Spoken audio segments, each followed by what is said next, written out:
Okay, we are going to begin. Again, just want to thank you for joining us for this very important conversation about environmental justice in Hamden. As I said, my name is Kirk Wesley. I'm an organizer with CONECT, one of the organizations that are hosting this important discussion, along with Save the Sound and the Hamden Land Conservation Trust. So just to give us a very brief overview of why we are here today and what we're here to discuss. This is a two-pronged approach that we are taking for issues around environmental and racial justice in Hamden. The first piece we'll be discussing is the Olin Powder Farm, which is a remarkable 102.5 acre gem of open space in the north end of Hamden.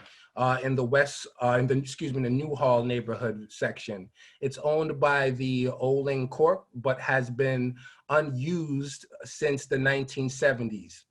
34 years after the Connecticut Department of Energy Environmental Protection ordered a cleanup, the property remains fenced off and the remediation incomplete. As a result, entire generations of parents and children from the surrounding neighborhoods have been prohibited from accessing and enjoying this beautiful property. We have some experts here that will be able to share background information on this property and the next steps that we can take to make sure that the remediation is completed.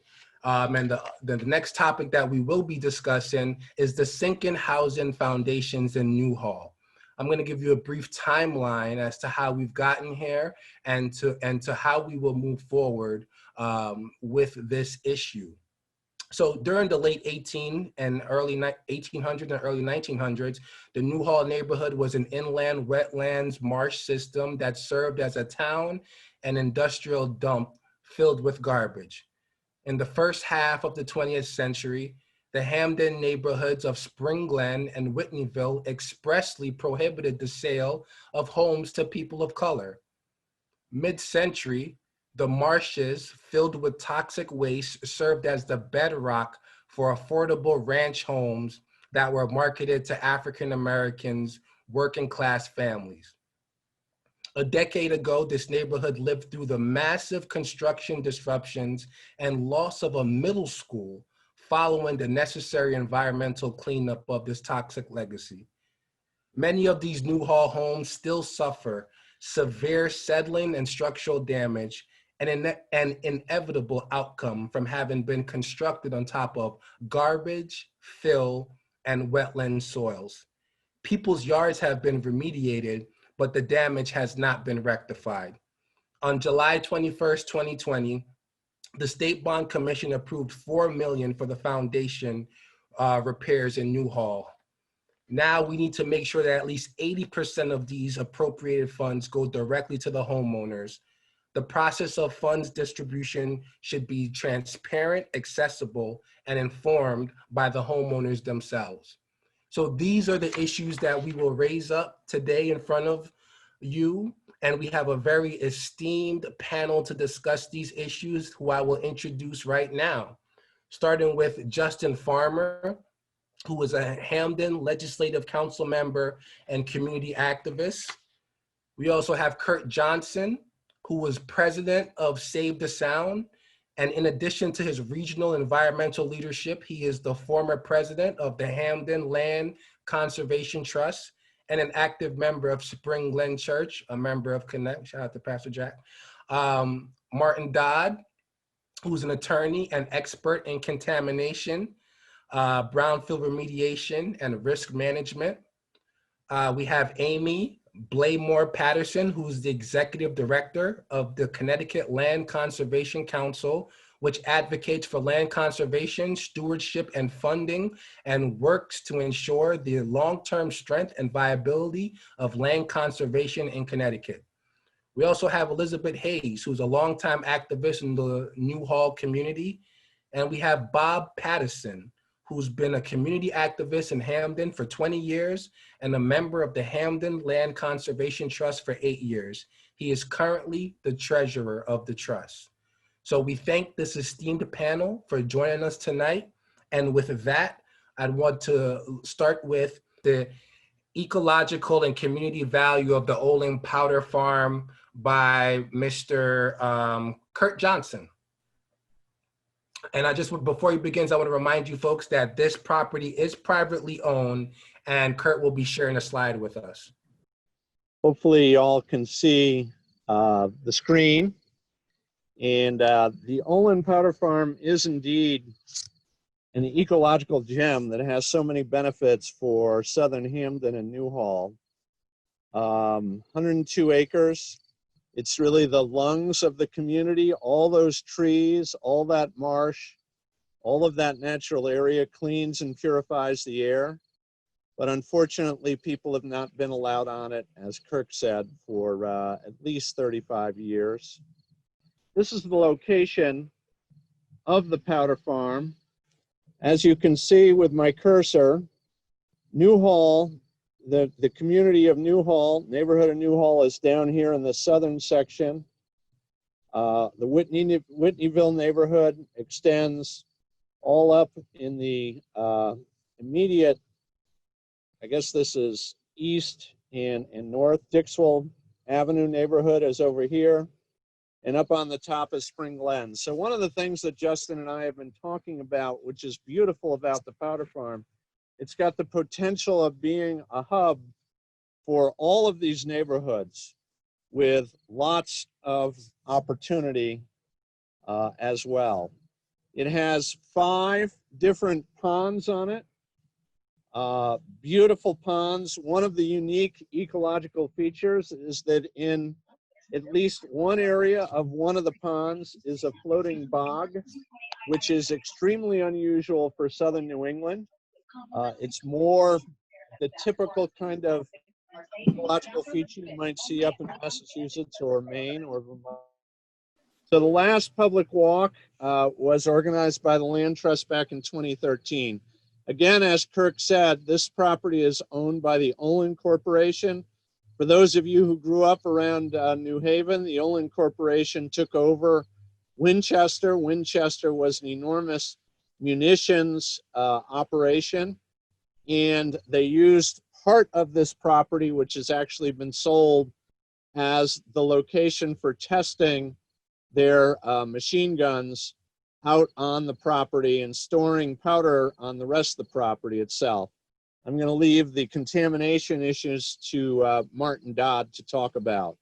But there's mature woods there and these 5 different ponds. It's really a phenomenal piece of property. When you're on the property, it feels to me more like I'm in northern New England than in southern Hamden, that's for sure. It's absolutely pristine piece of property.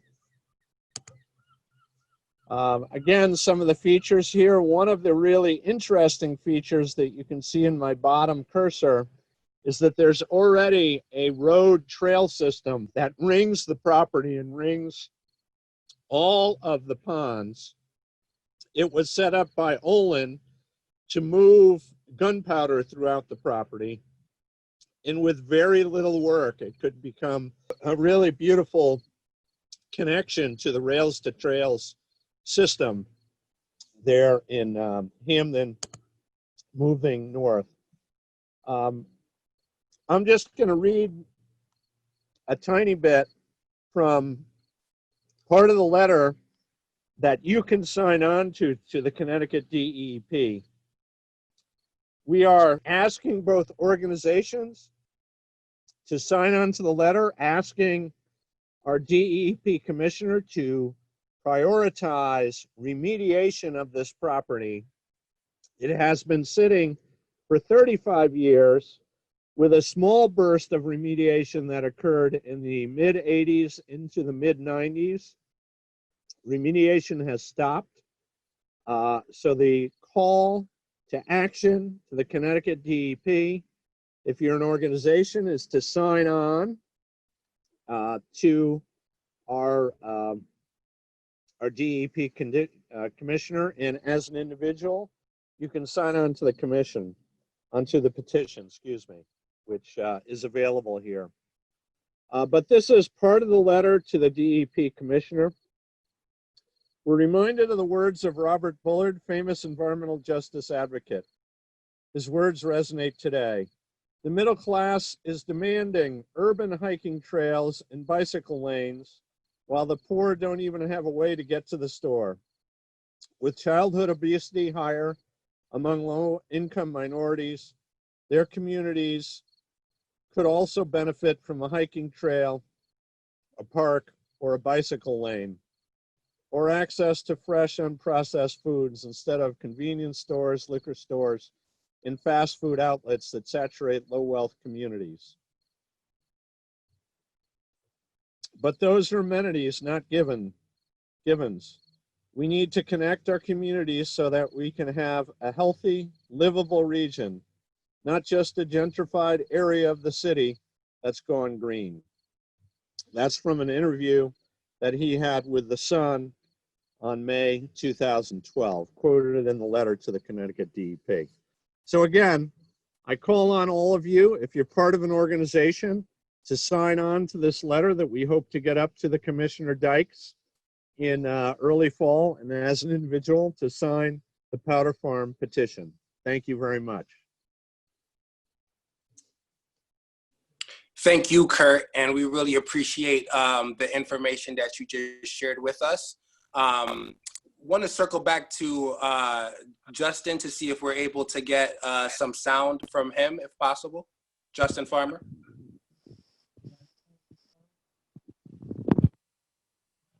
Did you hear that? Yes. Okay, all right. A poor joke, but I expected laughter or something, so I'm glad to hear.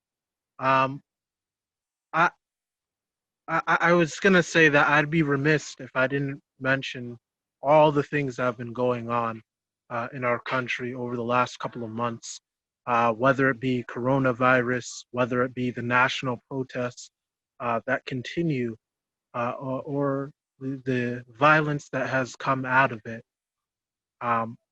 So I'm going to do something a little different as a politician. I'm just going to tell you my story growing up in this neighborhood. I first want to pay homage to the elders, and I mean that in the most endearing way, to Miss Elizabeth Hayes and to the late uh, um, Carol Brown, who I remember growing up as young as 4 or 5 years old in this neighborhood, in the house across the street from where I am now. And Miss Brown, on a regular basis, would come and she would be on the bullhorn and she'd be yelling and talking about the meetings, about soil remediation and what we have to do. Hamden, Connecticut, well, we are like many places in this country where we have had systematic racism. And I say systematic in the sense that when you look at things like the color of law, where we have whole systems and institutions that have been set up, whether we're talking about what houses could be sold to who, or in the aftermath of this remediation, the value, the quality of life, the collective buying power of this neighborhood demonstrably and dramatically losing value. Um, that is the story of this neighborhood, but it didn't start there. Uh, this was built on a toxic waste dump, filled in ranch-style houses. You had many proud homeowners, first-time African-American homeowners working at Winchester gun armaments and bought houses here. Um, you had a time where the average worker in this neighborhood was making around $60,000 a year. Um, in this neighborhood alone, now the average family in Hampden makes about 64. And we're talking about the average Black family making around $50,000, $60,000 a year.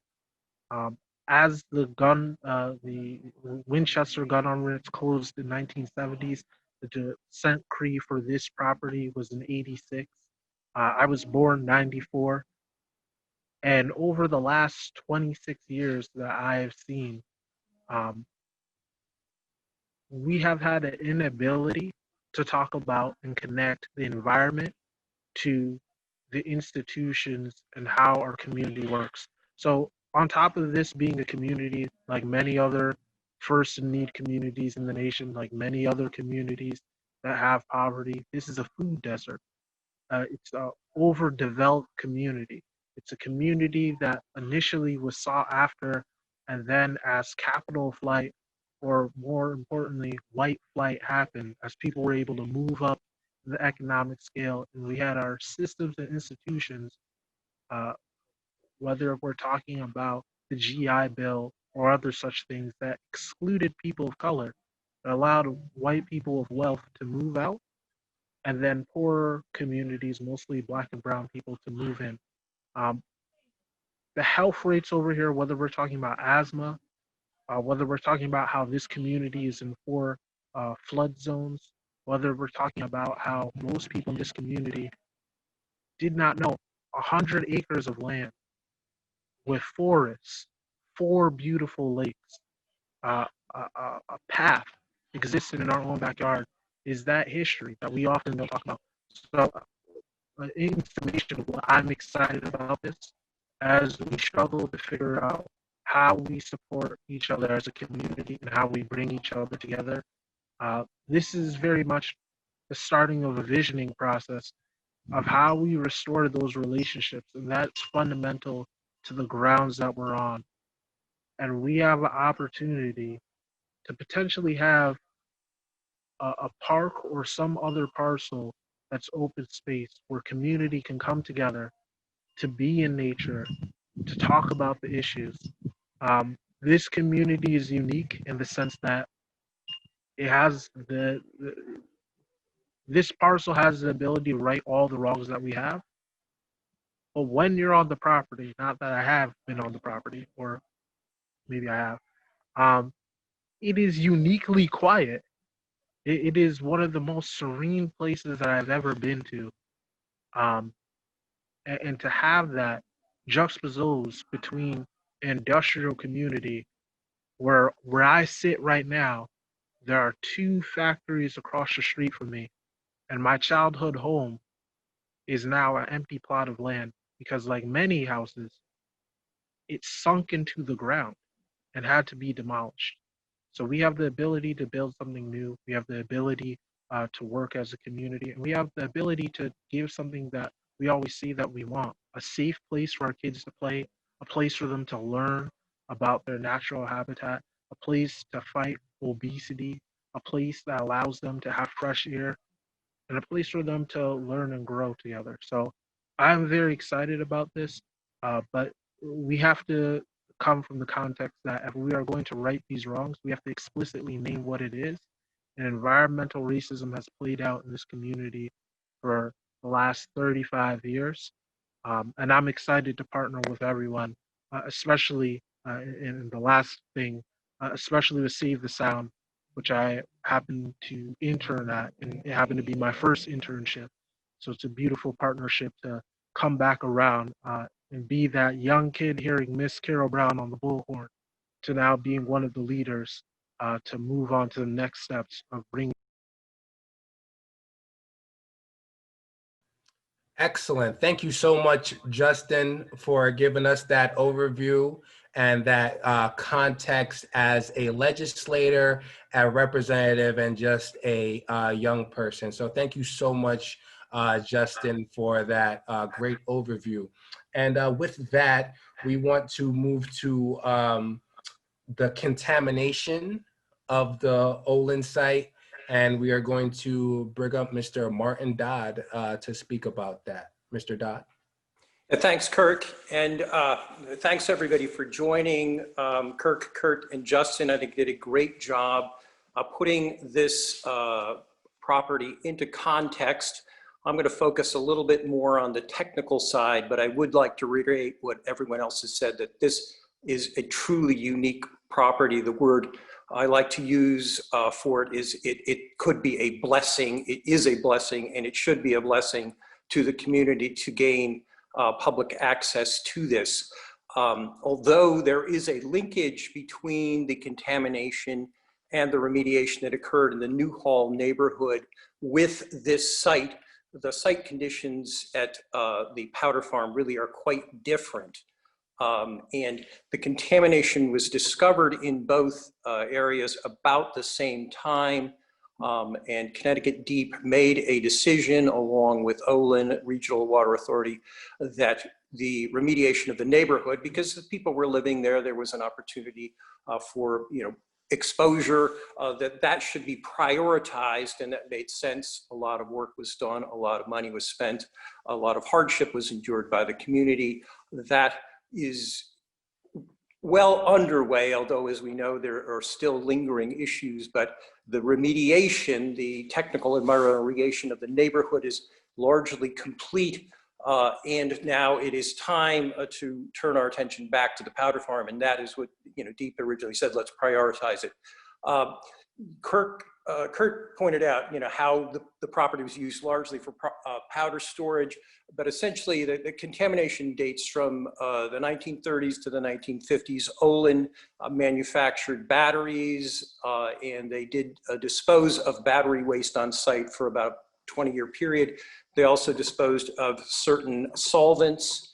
There was also a company called Annixter, an electronics manufacturer that also disposed of solvents on site between the 50s and the late 60s.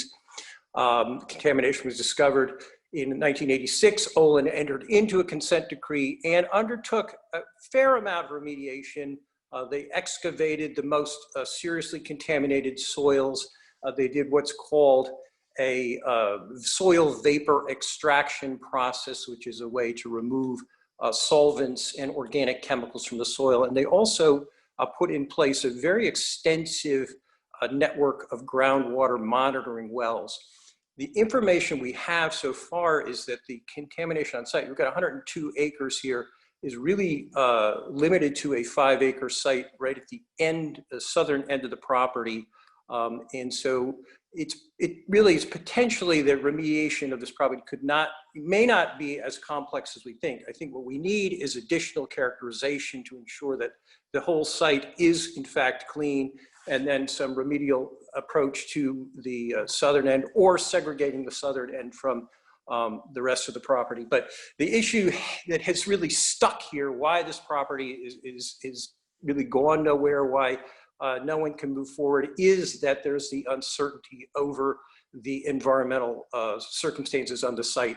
That's what we're asking now, to get Deep back involved. That's the letter that Kurt said we'd like everyone to sign on to. Let's get the agency involved. Let's get some clarity around the environmental conditions of this property, and let's restore this blessing to the community. Thank you. If I could just add one thing to that. Thank you, Martin. There was an order against Olin to clean up the property back in 1986. That's, 35 years ago. Since that time, the remediation standards have changed. The technology has changed.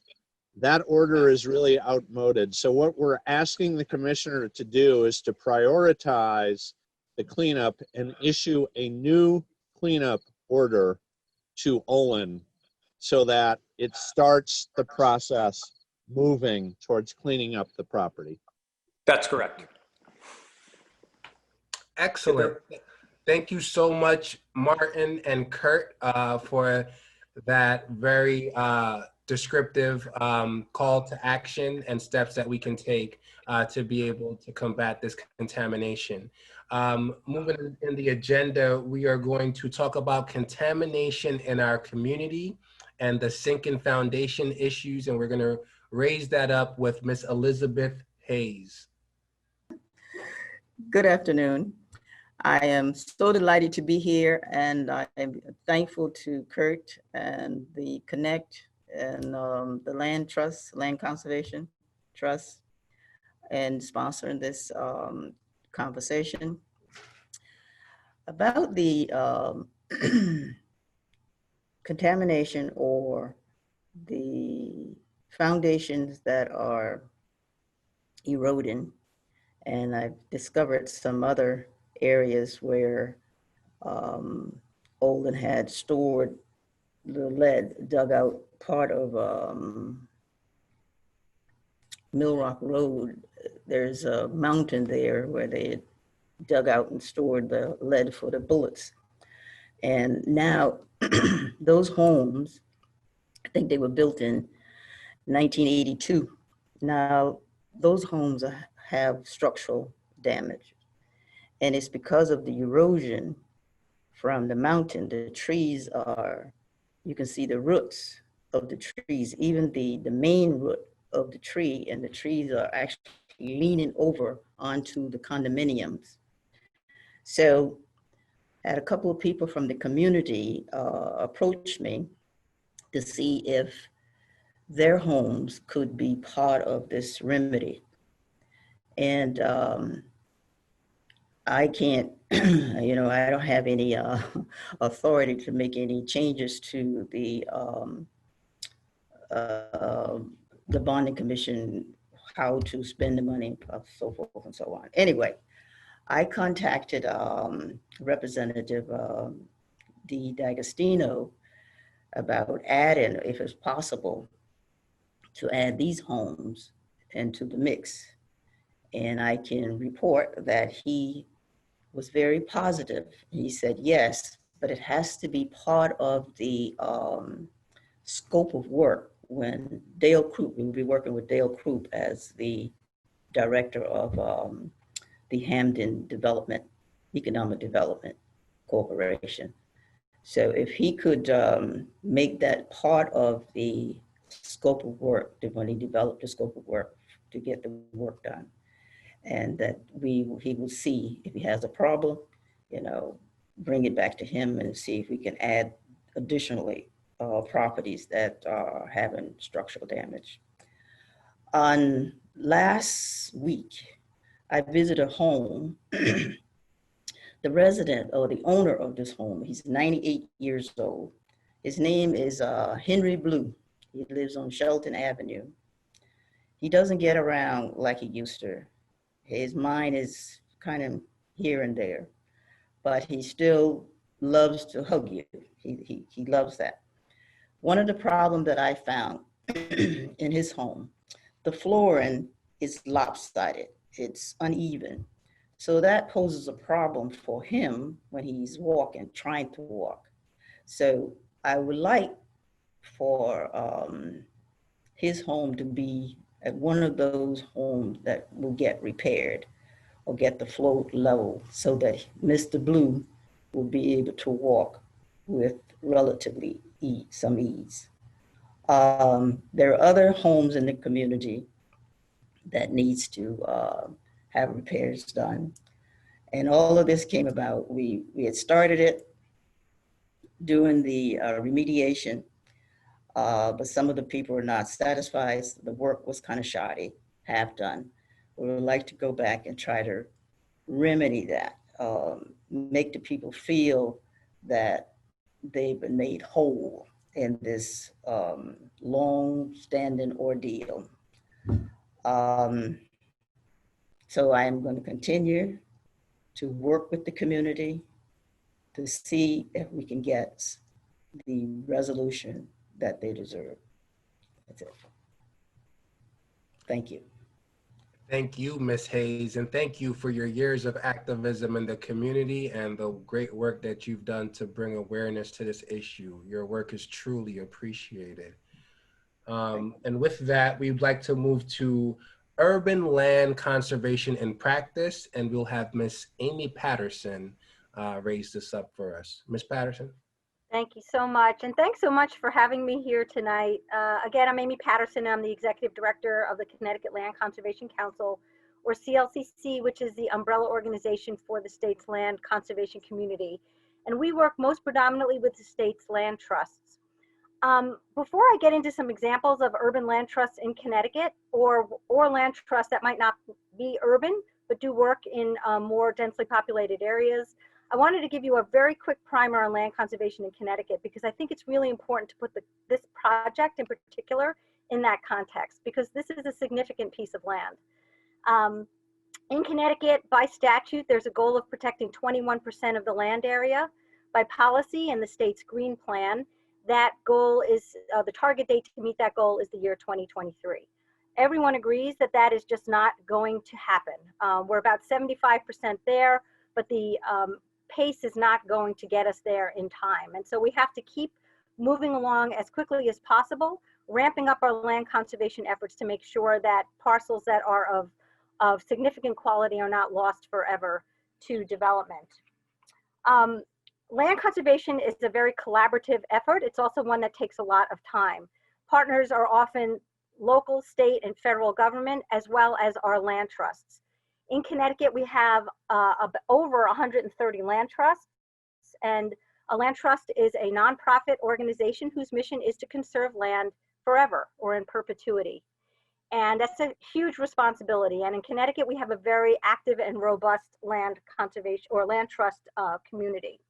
We have land trusts with 130 of them. They're almost in every town.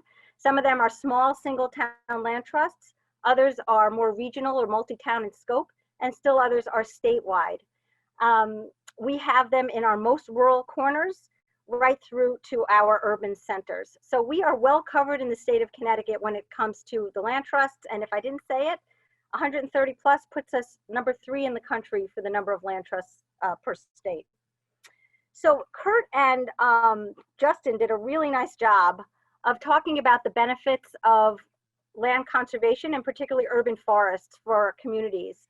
And so I won't reiterate too much other than to say that the one that I didn't hear that I think is really important, and all of the attributes that they rattled off apply to every bit of land conservation in the state. It's not just our urban areas, it's everywhere, and that's why our land trusts are so active working in all communities. But there's another one that wasn't mentioned, and that are the economic benefits as well. Land will bring tourists to neighborhoods. They will enhance property values, and they will lower cooling costs, particularly in our urban areas. So besides all of the public health benefits, both physical and mental, besides the environmental benefits of land and urban forests, we also have economic benefits, which is very compelling and really important, particularly in these tough economic times. So in Connecticut, like I said, with all of those land trusts, we have land trusts that might reside in a town, but their service area extends into a city. So I want to give you some examples of some of the land trusts in Connecticut that are doing some phenomenal work in our cities. And then what I want to do at the very end is give you an example of a project that is so much like this. I couldn't believe it. When Bob Patterson reached out to me and asked me if I would participate, I said, wow, this sounds just a lot like a project in Bridgeport, which I'll talk about quickly at the end. I have my timer going, so I think I've got a couple of minutes here. Many of you have probably heard of the New Haven Land Trust, which is now called Gather New Haven as a result of a merger with the New Haven Farms. They are known for their community gardens. They have over 50 of them in the city. But they also maintain over 80 acres of land for conservation purposes on 6 nature preserves. These are publicly accessible open spaces, many with extensive trails and intensive and interpretive exhibits. They have a range of habitats, including coastal forests, riparian forests, freshwater wetlands, grasslands, trap rock ridge. This is all for New Haven. It is super exciting, and the work that they do is phenomenal. And I think that they are a terrific model for this community to look to when looking at ways to use this property once it is hopefully conserved. The Stanford Land Conservation Trust, they do a lot of work in the northern part of that city. 450 acres preserved in Stanford in that city with 57 properties. The Heritage Preservation Trust in Litchfield County it serves many towns. That's one of those regional land trusts, but they do a lot of work in Torrington.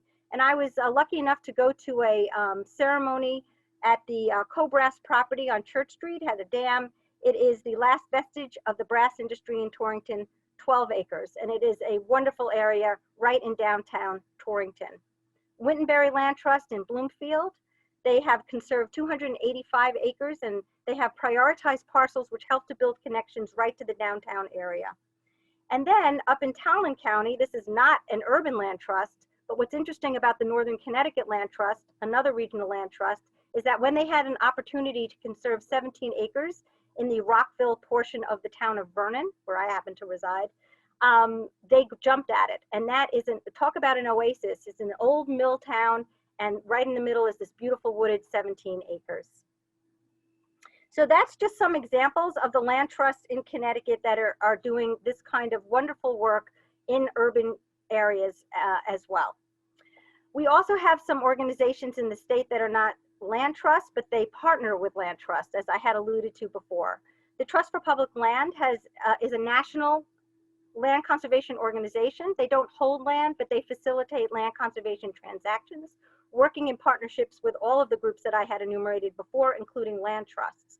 They have a Parks to People program in the city of Bridgeport that has helped to make sure the city of Bridgeport has set a goal that everyone can walk within 10 minutes to a park.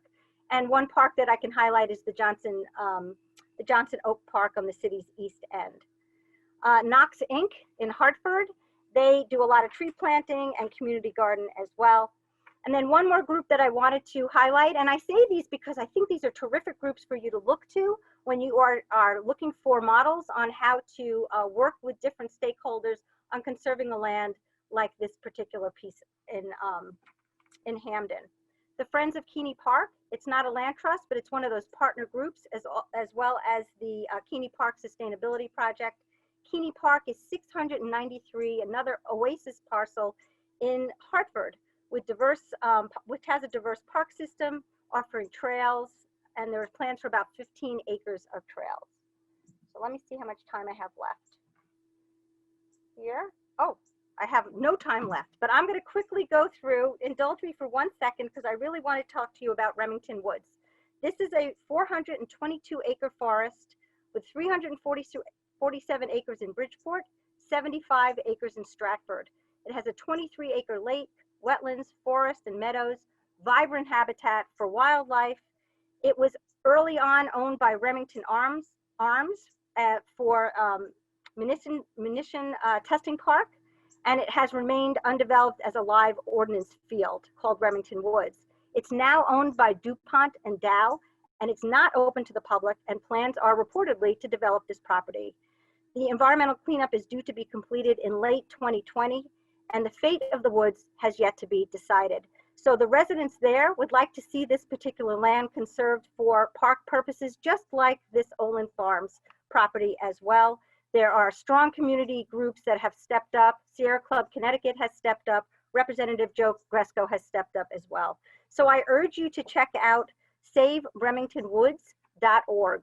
I think that will help you quite a bit in terms of looking to how to mobilize to protect this particular property. Thank you, and thank you for allowing me to talk a little bit extra. Appreciate it. No problem. You're welcome, Amy. You know, you got a little past, but it's all good. It's all good information, so we appreciate it. So thank you for sharing. Before we move on to our final panelists, I just want to take a second now to recognize State Representative Robin Porter, who has joined us on this call. We'd love to give her a few minutes to address the group after this panelist, but definitely just wanted to recognize her for joining us and thanking her for joining this call. Thank you so much, Rep. Porter. We appreciate all that you do.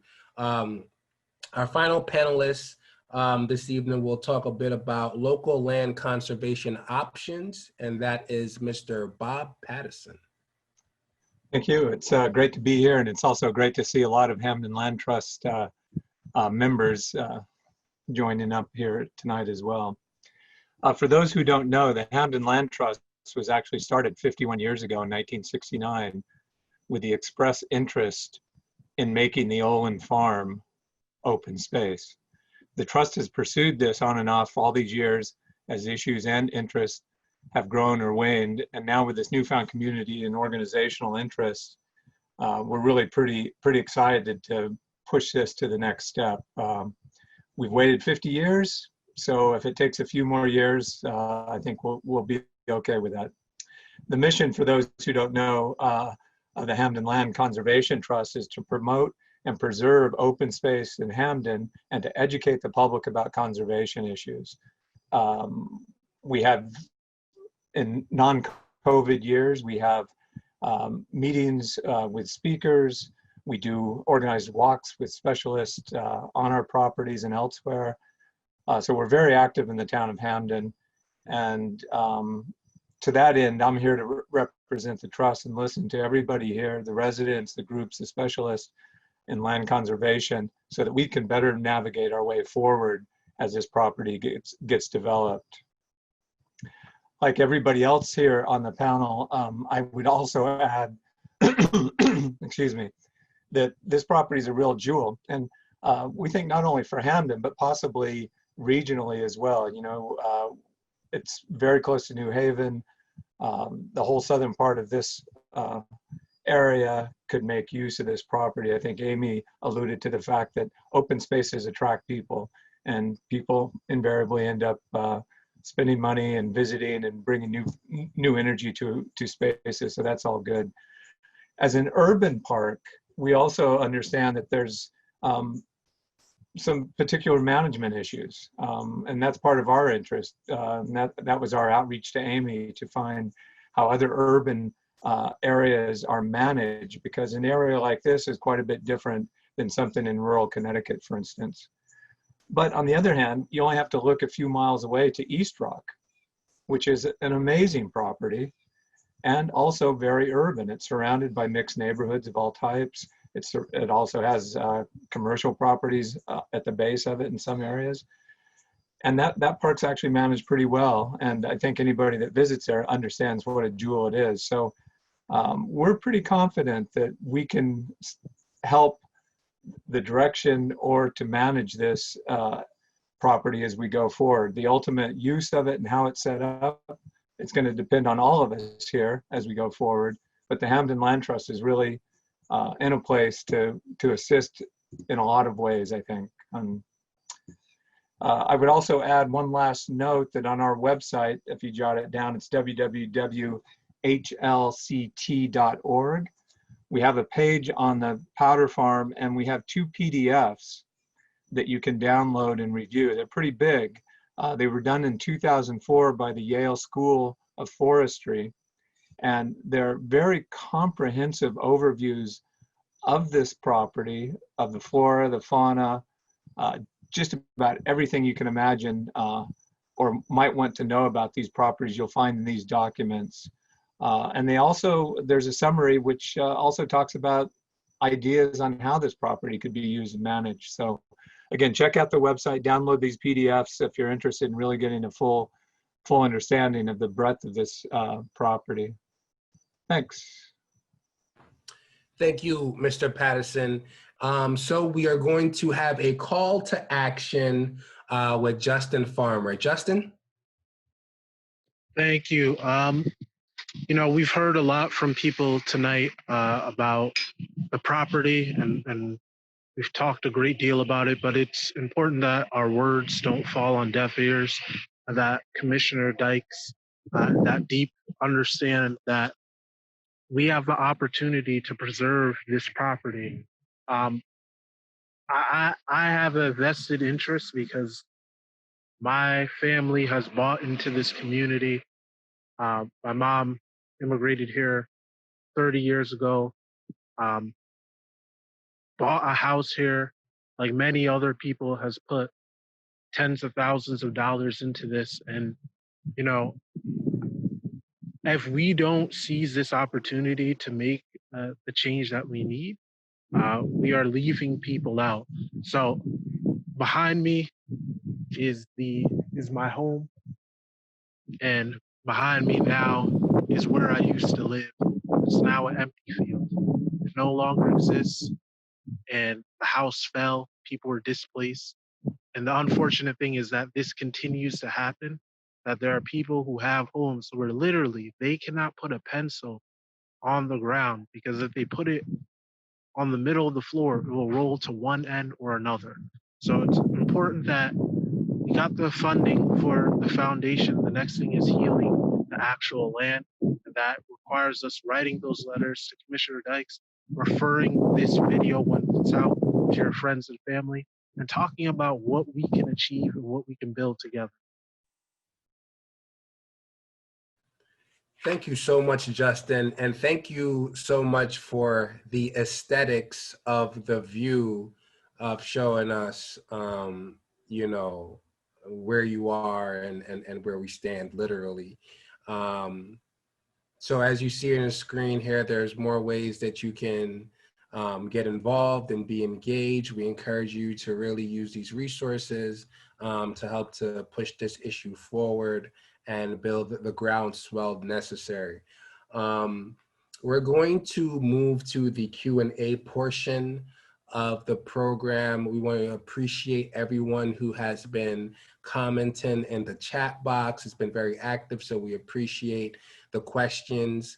And I will be reading them off and presenting them to our esteemed panel to answer at their discretion. So we're going to start with Gustavo. Gustavo puts in the box, I don't know if I missed this from Martin's speech, but how complicated would the cleanup be?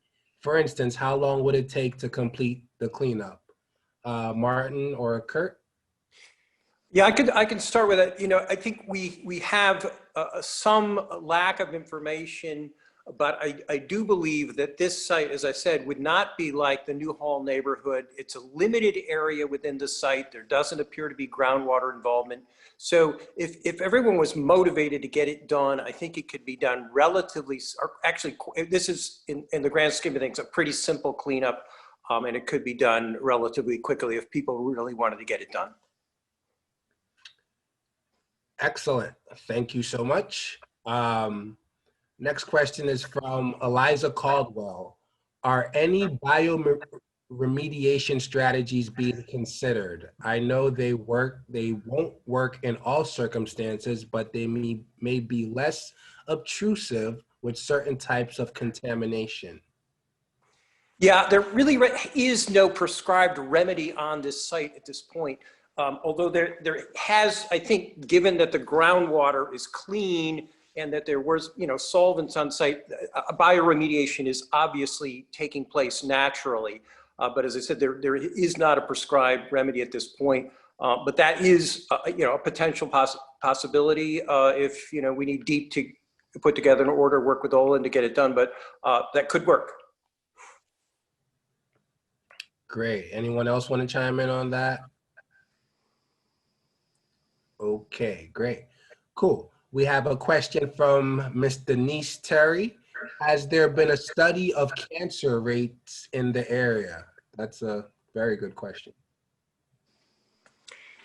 I don't know about the actual powder farm. Elizabeth and Justin may know more about the actual Newhall neighborhood, however.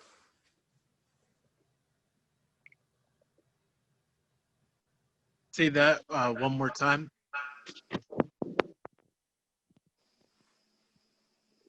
The question again? Martin, could you repeat yourself? Oh, yeah, the question was, has there been a study of cancer rates in the neighborhood? And I don't believe there have been, though I don't know with respect to the powder farm, although I thought possibly Justin or Elizabeth might know more about the actual Newhall neighborhood. I know there was some study, and it was inconclusive in the sense that they didn't see it as any much higher particular than any other area with the same risk factors. Although anecdotally, there was a time in this immediate area where there was a high amount of people with cancer, rare cancer. I don't know where to find that study. I know it is somewhere. I might be able to ask Dale Krupp about it because I know he's familiar with that. But I defer to Miss Hayes as I wasn't too cognizant during the time the conversations around cancer were going on. The only thing that the health department would have some information, but here again, when we were requesting, the community were requesting to do a study about the different types of cancer or the possibility of the effects from lead or arsenic. It was almost like we were asking something that was beyond, in other words, we were from another world. Why do we need that? You know, it was just, and you talk about environmental racism, Lord, it was a health. You asked the question, it was almost like you didn't deserve an answer for that. We didn't want to get into that. It was especially from Olin. They didn't want to have anything to do with it. But to give you a answer, I would think I would go to Dale, but even the health department, because they did some lead studies, especially for the younger kids. And that's all the information I can recall at this moment. Okay, thank you so much. A couple more questions here. We have from Lynn Hawkins. I'm appalled that houses were built on contaminated land and remediation must happen there. But how? But land that will become parkland unless severely poisoned shouldn't need such remediation. There is no longer exposure to the contaminant. So why not just enjoy? What am I not understanding? What is Ms. Hawkins not getting in this right here? This is Kurt Johnson. I'll say that the contamination on the Olin Powder Farm, this is partially repeat what Martin said, is quite different than in the Newhall community. The main concern of contamination was battery waste and solvents, which were dumped in one particular location, somewhere between 2 and 5 acres. What is key is that DEEP and Olin have done virtually nothing for the last, since say 92 or so. So that's onwards to 30 years now. And we need to get the DEEP to issue a cleanup order. Without a cleanup order, nothing's going to happen on that property. Olin is sitting on the property. They're doing nothing. They have a fence around it. The community's fenced off.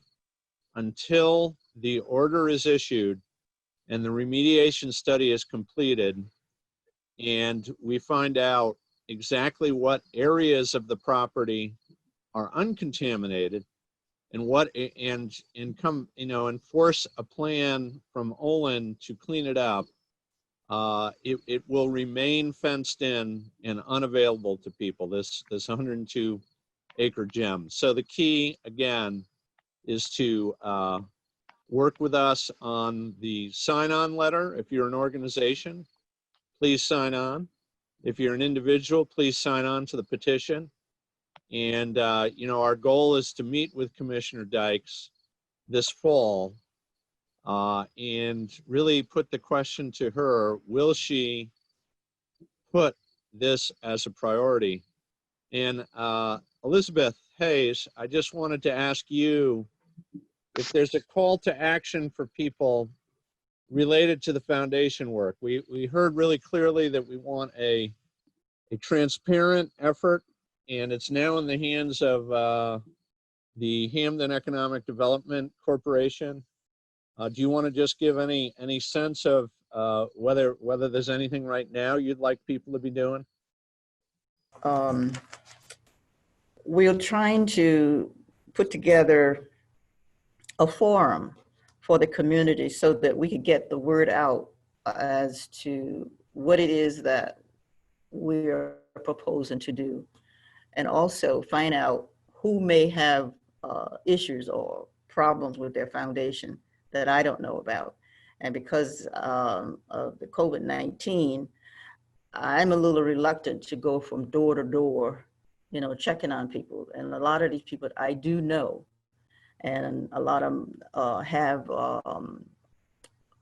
foundation problems. I know that, but working with Kristen, we are trying to put together some type of forum so that we can kind of bring people together and find out exactly who has foundation problem and who need help or whatever, sort of consolidate things so that we can move forward and get this done. There is no, according to Rep. D'Agostino, there's not really a timeline on getting the project complete. However, we don't want to, we don't want to be dilly-dallying, where the money just disappear.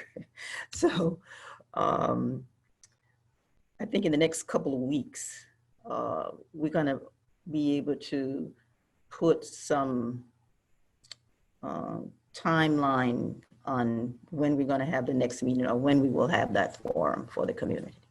Yeah.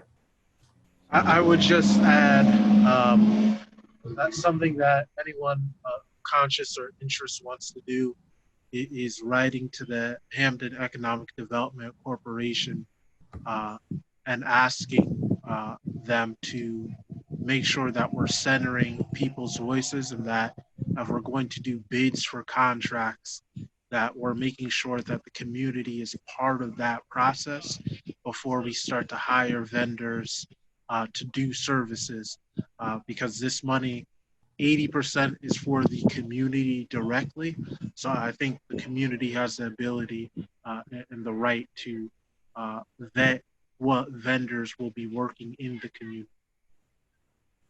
I would like to add that working with Christian, we are with Pastor from Spring, Pastor, what's his name? Pastor Jack. Pastor Jack. Well, we had a meeting last week, call-in meeting, and we have put together a letter, and I have reviewed the letter to Dale Krupp, where we're asking him to define, or we would like to be a part of the structure of hiring people for the specific jobs, the structural engineer, the manager of the property. The community would like to have input into that. So a letter is going to Dale Krupp as we sit here tonight. It'll probably be next week. He'll probably get the letter. So that is one of the things that we're asking for. Excellent. Thank you so much. And we've got a couple more questions here that we want to get to, and we're running out of time. So let's see if we can quickly get through these questions. Connie Matheson says, does this not fall under the Brownsville remediation regulations?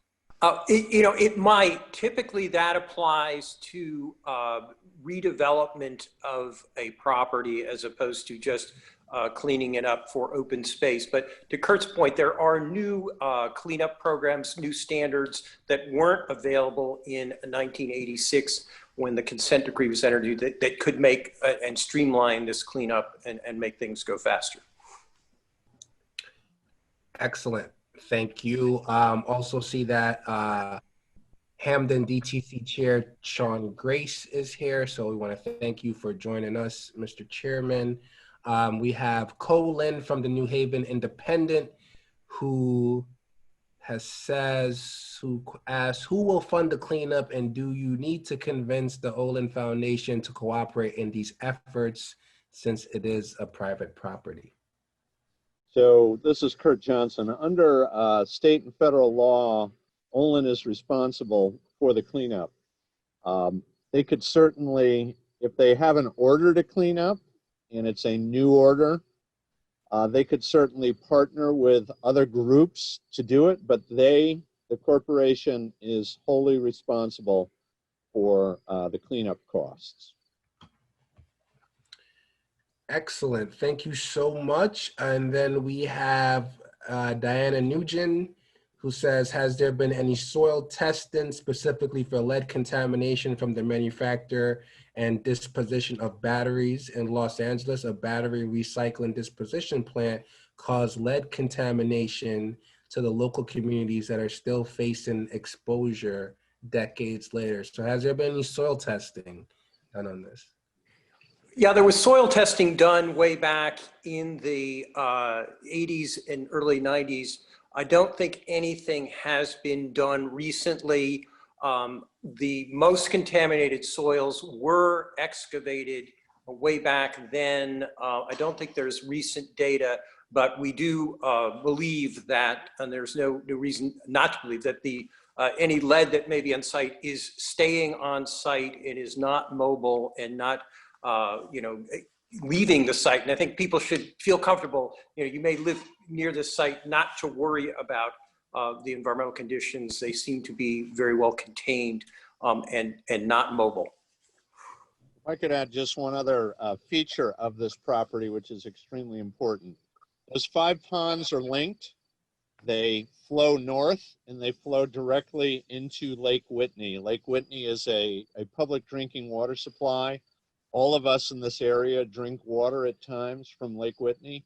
So protecting this forest that helps to purify Lake Whitney and cleaning up any contamination on the site is very, very important. I just want to note that Ron Walters from the Regional Water Authority is here with us also tonight. So thank you, Ron, for participating. Yes, Ron, we thank you for your participation. Thank you for joining. Time is escaping us, so we're going to take 2 more questions and then a wrap up. So we have from Aaron Good, what is the current appraisal for the Powder Farm property? Would Olin gift it to the town in return for liability indemnification? That word's hard to pronounce. Well, this is Kurt Johnson. I'll just mention that there have been a couple of purchasers interested in the property. As far as we know, they did not move forward because of the complications, the cost of remediation.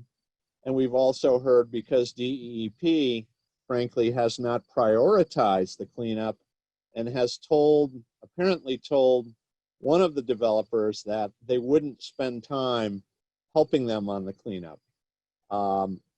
Obviously, the Hamden Land Trust, ourselves, Save the Sound, which is, takes action for our region's environment, CLCC, we have all kinds of folks interested. Elizabeth Hayes, thank you for all your interest. Justin, for leading the effort on the town level. What all of us are interested in seeing is this property, saved for all the communities to enjoy. And Justin did an excellent job of summarizing all the benefits to children, to families, etc. So, the answer is we don't know what the appraised value is, but right now, because of the cost of contamination, there hasn't been interest. That's why we need to, number one, get DEEP to prioritize the cleanup, issue an order, force the cleanup, and then for all of us to work together with the town of Hamden and the Land Trust and Justin and Elizabeth and the Newhall neighborhood and all the neighborhood associations to protect this property long term. Thank you. Last question, and I would like to ask also for all the panelists to please put your email in the chat box so that folks who do have a question or questions that we did not get to can message you directly for clarification and ask you questions directly that we may not have gotten to during this time. So the last question we have here is from Christina Crowder, who says, wait, the Powder Farm development is in the hands of the Hamden Economic Development Corporation. Is it in the hands of the Economic Development Corporation? The foundation cleanup is in the hands of the Hamden Economic Development Corporation, which Elizabeth and Justin and Pastor Jack and others are working on very closely. We're doing everything we can to support that effort. They are the ones that have that money allocated. And I think you just heard very eloquently from Elizabeth the importance of a community process to have oversight and clarity about how that foundation fund is going to be equitably distributed to neighbors in Newhall who are suffering. The issue of the powder farm and the open space is a different issue, and that's really in the hands of Commissioner Dykes to force a cleanup order, to force continued cleanup. And again, I want to thank another important ally, which is the Regional Water Authority, which has a strong interest in seeing this land protected as well. Excellent. Thank you so much, Kurt. And thank you so much for our awesome panelists for giving us a wealth of information about this very, very important issue around environmental and racial justice. You know, as Justin said earlier, you know, it'd be remiss if we cannot put this contextually with all the you know, just the different demonstrations and protests that have been happening over the past couple months around racial justice and issues. And it's not just about police brutality and accountability. It's about things such as environmental justice, economic justice, and just the different disparities that certain different communities face and lack of access. So we thank you for taking the time out to be able to be a part of this discussion. It is our hope that you can take the next action steps necessary to continue to raise the awareness to officials in DEEP, but also with your neighbors, your family, and your friends about this Olin Park issue and this really contaminated land issue that is impacting so many people in this community. So we really, really appreciate your engagement. We appreciate you granting us this extra 15 minutes as we went over. And thank you again so much for your time, efforts, and your activism around this. Thank you all so much and have a very good night.